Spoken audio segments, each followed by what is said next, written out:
Guys, welcome to a new vlog. आजको भ्लगमा हामी मकै नङ्गाइरहेछौँ। प्रकाश काका काकी मकै यत्रा मकै फलेका छन्।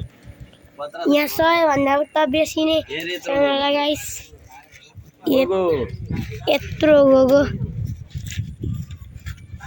मकैको गोगै छ यहाँ।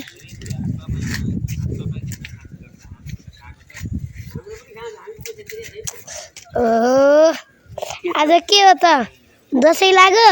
आज दसैँ छ भाइ, मकैको दसैँ। कसैलाई चाहियो भने आओ साथी हो, मकै खानलाई भुटेर। हामी यहाँ बायोमा नम्बर दिन्छौँ। बायोमा नम्बर दिन्छौँ मकैको होइन। यहाँ आएर किन्नुहोस्। यहाँ आएर किन्नुहोस्। एउटा घोगो 50 रुपियाँ हो। साह्रै सस्तो मकै होइन। वरिपरि छिमेकीलाई अनलाइन डेलिभरीको व्यवस्था पनि छ भाइ। अच्छा, यो हलित मार्ग हरितारा बोर्डिङ स्कुल नेरीको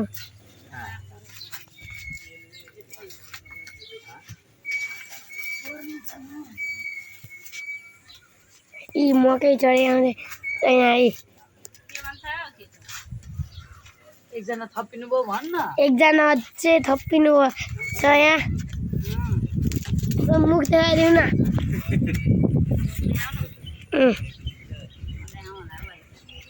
ओहो, आज त खाना पाइएछ नि?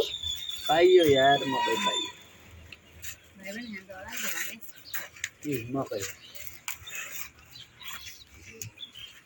मकै त कत्रा छ नि यहाँ देखाएको न।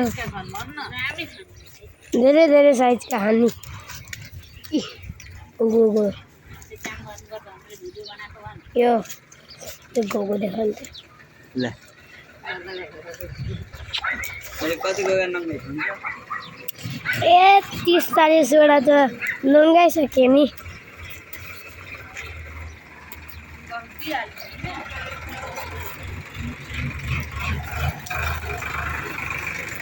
गाइस, यही भ्लग हो मकै छोडिआएको।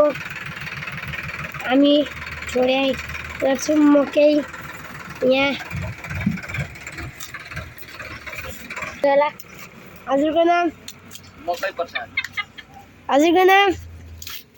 गेस गर्नु होला। धन्यवाद। हजुरको नाम? फुलकुमारी। सबैको यहाँ नाम छ। मेरो नाम के हो? बालेन्द्र खतिवडा। बालेन खतिवडा।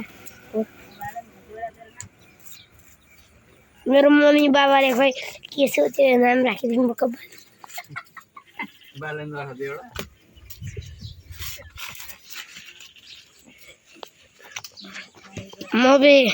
मकैको खस त धेरै सानोदेखि ठुलादेखि सानो।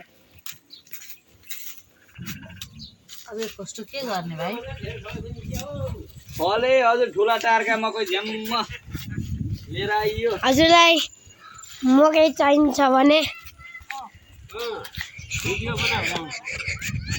यो ठाउँमा आउनुहोस्। हाम्रा मकै यति फले भनेर बाबालाई पठाइदिनु।